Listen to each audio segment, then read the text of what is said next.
Parler de l'essentiel? L'essentiel du superficiel? Non, l'essentiel tout court. Huile, vinaigre, poudre, pâte, encore poudre, encore huile.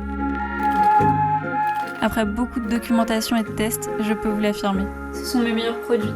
Ce que je recherche surtout, c'est des choses qu'on aime sur le long terme. Des choses efficaces, des choses faciles à utiliser. Comme une huile végétale, celle qui s'adapte à la situation. En ce moment, c'est l'huile de calophylle. À cause d'une résine qui la compose, elle a une couleur verdâtre. Elle est épaisse, donc j'en mets peu et souvent le soir. Ses pouvoirs à elle, c'est la cicatrisation et la bonne circulation du sang. Ce qui rend mes huiles végétales encore plus puissantes, c'est les dizaines de gouttes d'huile essentielle que je mets dedans. L'huile essentielle de cyste. C'est un très bon cicatrisant, tellement bon qu'il arrête les saignements légers. L'huile essentielle d'hélicryse. Elle a plein de qualités elle aussi, mais je l'utilise pour son côté cicatrisant également. Ces deux huiles essentielles, c'est mes références. Le vinaigre de cidre. Ça aussi c'est pour mon visage. Ça sent pas bon mais l'odeur s'estompe assez vite. Encore plus s'il est dilué à l'eau. Ça resserre les pores de la peau et grossièrement, ça équilibre sa brillance. Il forme naturellement un dépôt, aussi dégoûtant que fascinant. En vérité, ma peau et moi on a été ennemis pendant bien des années. Mais maintenant ça va mieux. En partie grâce à ce genre de choses banales. L'argile, c'est mon nettoyant visage. Elle a des bienfaits assez impressionnants. Elle aide à refermer les plaies, elle nettoie la peau et elle soulage les irritations. Cette formule est déjà mélangée avec de l'eau et pour moi c'est plus pratique parce que je nettoie mon visage matin et soir avec. Le bicarbonate de soude extra fin. C'est mon déodorant. Avec lui, pas d'odeur aucune. Et il laisse la peau transpirer. Tu connais l'odeur mélangée du parfum et de la transpiration?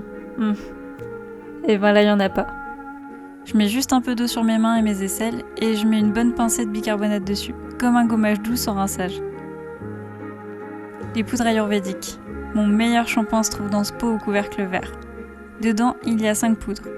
Shikakai, Rita, Amla, fenugrec et Nagarmota. Le Shikakai nettoie, adoucit et aide à faire pousser les cheveux. Le Rita nettoie très bien et purifie. Il mousse même un peu grâce aux saponines qu'il contient. L'Amla rend les cheveux plus forts et prévient leur chute.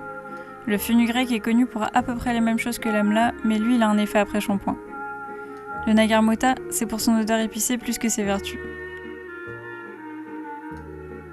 Je mets en majorité du Shikakai et les autres poudres à part égale.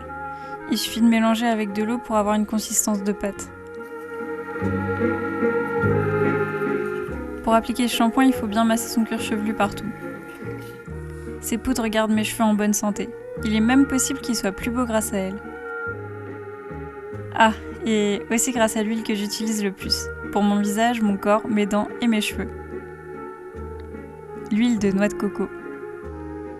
C'est ma crème de jour, ma crème de corps, mon masque cheveux et mon dentifrice. Les dents sont toutes lisses et bien blanches en les lavant avec de l'huile de coco. Suffit d'en mettre un peu sur la brosse à dents et de frotter comme avec un dentifrice classique. Ceux qui n'aiment pas la sensation de l'huile en bouche rajoutent souvent de l'huile essentielle de menthe. On raconte que c'est la seule huile qui pénètre aussi profondément dans le cheveu.